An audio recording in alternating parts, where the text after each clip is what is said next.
They're two of the most infamous, champion, and bloodiest American slasher movies of their era. Not only that, but they're also the most franchisable with a total of 25 entries, including originals, sequels, reboots, and remakes between the two of them. That's like a lot of hacked up, horny teenagers.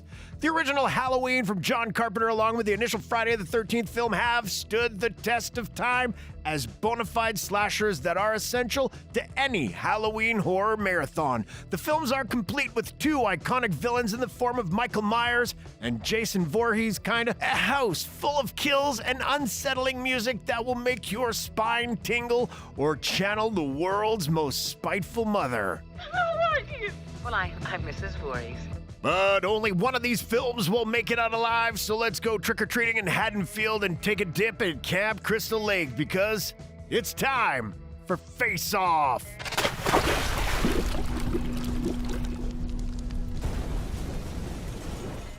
Disclaimer. No actual science was used to determine the outcome of Face Off. Your results may vary. Please do not consume Face Off if you are allergic to conjecture, opinion, or general nonsense. Round 1. The Killer. Every slasher movie has its mascot, that is, the killer who slices and dices their way through everyone and everything. Both Halloween and Friday the 13th have two of the most notorious, Michael Myers and Jason Voorhees. Just kidding, it's his mama, Pamela Voorhees. If you were Drew Barrymore in Scream, you'd be dead by now. Listen, it was Jason. I saw that movie 20 goddamn times! Both have their origin stories with young Mikey stabbing his older sister to death in her bedroom. Poor girl didn't even finish brushing her hair. Purely and simply evil. Pamela is a friend of the Christie family who owns Camp Crystal Lake, and she is pissed that some teens were too busy roasting their marshmallows to notice her baby boy Jason was drowning. Michael Myers' motive is more embedded in his soul or lack of one, so yes, please ignore Rob Zombie's cheap psychoanalysis. One key difference here is that in Halloween, we know who is committing the murders. In Friday the 13th, it's a mystery, so we don't get a reveal until the final act. We are indeed scared of Pamela Voorhees and her baby blue symbolic sweater, but her impact is lessened significantly for two reasons. One, we don't know a single thing about her until the reveal, and two, she only has like 10 minutes of screen time. She also looks like she could be a Walmart greeter, so are we really all that scared of her by that point? Don't let her live. Okay, maybe a little. Michael Myers is pure evil. Dr. Loomis says so himself, and we're gonna take the good doctor's word for it. I told everybody! Never mind the William Shatner mask, he has the blackest eyes, the devil's eyes. Myers is so ominous, stoic, and towering that there's an additional moniker for the masked Michael Myers, the Shape. In other words, he surpasses every aspect of terror that they can't even put a name to him. For the opening round, we're gonna go with Michael Myers. Wait, no, we mean the Shape. Verdict: Halloween. Oh, utterly fantastic. Round 2, the kills. Both Halloween and Friday the 13th include some of the most memorable kills from any horror franchise opener. Don't believe us? Then why did the original Friday the 13th use them, or rather spoil them, to promote the movie? Friday the 13th. Halloween contains 5 on-screen kills, which really isn't all that much when you think about it. There's also a rather significant off-screen one. Unfortunately, we don't get to see Michael Myers take a tire iron to the Phelps garage mechanic. Where did you think he got his setup? Spirit Halloween? But every single one of these kills is a classic. Judith Myers is stabbed naked in her bedroom. Annie gets strangled in her driver's seat. Bob is stabbed and pinned to the cabinet after shagging Linda, which is about the best way to go. And Linda is strangled with a telephone cord. Remember those? Oh, and there's also Lester the dog, if we're counting him, along with the partially eaten dog at the Myers house. He got hungry. Friday the 13th ups that number to 7. 4 with the knife alone, but we also get an axe to the face, and Kevin Bacon gets an arrow through his gurgling throat. And just think, producers took one look at that scene and said, yep, he's our guy for Footloose. We also received some off-screen kills in the aftermath of Bill and Brenda. Friday the 13th ups Halloween once more by killing the killer. While Michael Myers leaves a shaped hole in the ground, Pamela Voorhees gets her damn head whacked off by final girl Alice. Fun fact, those are Tom Savini's hands clinging for the chop top. Michael Myers is, when it comes down to it, a simple man with simple tastes. He loves to slice and dice, but does so in rather basic fashion. Not like Ugg boots and Live, Laugh, Love, although we're sure he loves pumpkin spice, but just unrefined and primitive. Stab, choke, see? There's even a predictable pattern to it. Pamela Voorhees, however, is a woman of culture and diversity. A knife is tough to pass up, but the inclusion of an axe and an arrow is a full-on chef's kiss advancement in teenage murders. Always leave it to dear mother to set a good example. I'm not afraid. This round, Pamela Voorhees definitely makes us remember. Verdict, Friday the 13th.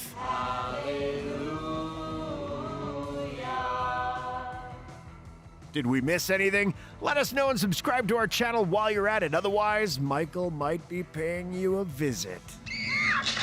Round 3, The Setting. Sure, both films are iconic slasher movies that terrified and thrilled audiences from day one, but there's something else more important that they share in their blood. New Jersey. That's right, Haddonfield, Illinois takes the name from the Garden State hometown of writer-producer Deborah Hill, while Camp Crystal Lake was shot at Camp Nobi Bosco in North Jersey. That alone makes the settings some of the most terrifying in horror history. But which is really scarier, the suburbs or summer camp? Halloween and Friday the 13th make their respective settings their own characters that heighten the sheer terror. But let's hop in a car and sort this out. You can drive through any suburb in America and you're not going to automatically be terrified other than encountering stick figure families on the back of SUVs. Purely and simply evil. There's nothing inherently spooky about the burbs, of course. That is part of what makes Halloween work so well, but it doesn't transcend the movie. Summer camps, on the other hand, are isolated and get progressively creepier as the day turns to night. The lake seems deeper, the woods seem longer, the moon seems malevolent. Even today, more than 40 years after the original, you will pass a sign for a camp and think of horny teens being killed. The suburbs are not synonymous with Halloween, but Friday the 13th really cemented summer camps as straight up terrifying. In the time since, the location has become its own trope, spawning so many wannabes after The Burning, Sleepaway Camp, and on and on and on. For this round, we're packing up our sleeping bag and going with Friday the 13th. Verdict, Friday the 13th. You're going to Camp Blood, ain't you? Round 4, establishing the sequel. Forget sequels for a hot second. Halloween and Friday the 13th spawned massive franchises. For the former, there are 8 in the original series running from 1978 to 2002. There have, of course, been a few reboots, with Rob Zombie doing his own thing entirely and David Gordon Green picking up where the first Halloween originally left off. More on that in a moment. The Friday the 13th series has 10 core movies, also concluding in 2002. There was 2003's Freddy vs. Jason, but that's more of an offshoot. Here's where Halloween 2 comes into play. The 1981 follow-up did the inexcusable. Retroactively made Michael Myers and Laurie Strode siblings. That's Michael Myers' sister. This provided a sort of backbone to part of the series, but isn't even close to being hinted at in the original because that was never the intention and was a last-minute decision by Carpenter to appease NBC. To his credit, he did call the decision awful, but ignore that even happened. David Gordon Green certainly did. At the end of Halloween, Michael Myers is shot and falls to what we assume is his death, until that spooky reveal that he's apparently brushed himself off to wander the streets of Haddonfield some more. It doesn't set up the sibling angle, but it does suggest that the surviving characters will be haunted long after that particular Halloween night. In short, the boogeyman lives. Boogeyman is coming. Friday the 13th ends with one of the finest jump scares in horror history, with young Jason popping out of the water and pulling Alice into Crystal Lake. Wait, is Jason alive? Impossible! We didn't find any boy.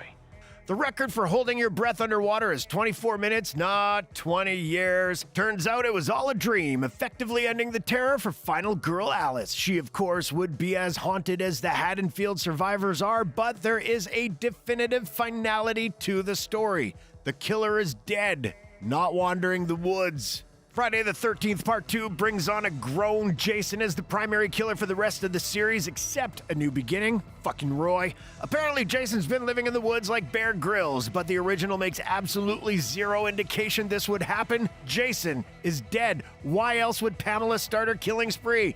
Neither of the key changes for the immediate sequels to Halloween and Friday the 13th make any real sense, but at least Halloween looms long after the orange credits roll. So, this round shapes up to be all about Halloween. Verdict: Halloween. Totally. Round 5, the score. Each film contains two of the most recognizable scores, not just in horror, but in cinematic history. They imbue the proceedings with character and personality while also stirring up feelings of dread, accompanying every moment of stalking and every knife to the throat. The Bowling Green Philharmonic Orchestra, we mean John Carpenter's score for Halloween, was partly inspired by Goblin Suspiria and The Exorcist Haunting Tubular Bells, but he took it so much further by doing something much less complex, or so it seems.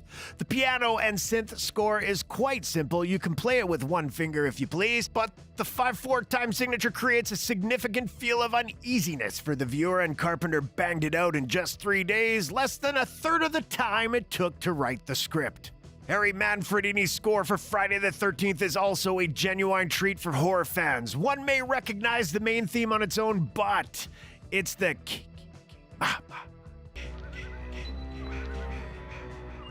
that places the composition in the pantheon of great horror scores. It works on first viewing, but the famously subliminal messaging can only be fully appreciated once you know who the real killer is. Yes, the voiced by Manfredini himself is really short for kill, kill, kill, mommy, mommy, mommy, miming the famous, quote, killer, mommy, killer line. Manfredini's goal was to give the killer presence even when they aren't there, and it works brilliantly. Even in real life, you hear and you're looking over your shoulder for a hockey goon with a machete. Oh, you're a normal person? Never mind then. Both scores lend so much to their respective films' success, and while Friday the 13th's shocking complexity offers impending doom and a subtle spoiler alert, nothing matches John Carpenter's simple ivory tickling and synth sounds.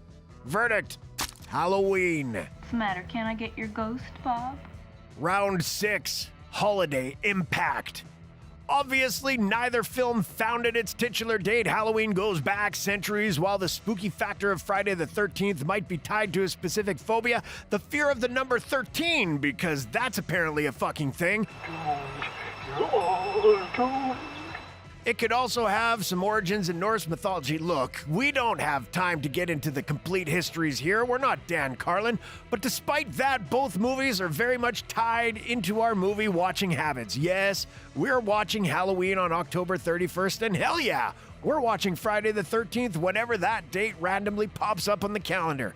Okay, so it's not so random. If the month starts on Sunday, you'll have earned the right to watch a bunch of teens get hacked up in a forest. That being said, you can enjoy Halloween any damn time you feel like. Watching it on Christmas won't shatter the space-time continuum. It'll just make you the weirdo getting smashed on hard eggnog while waiting for Linda's sheet to drop. See anything you like?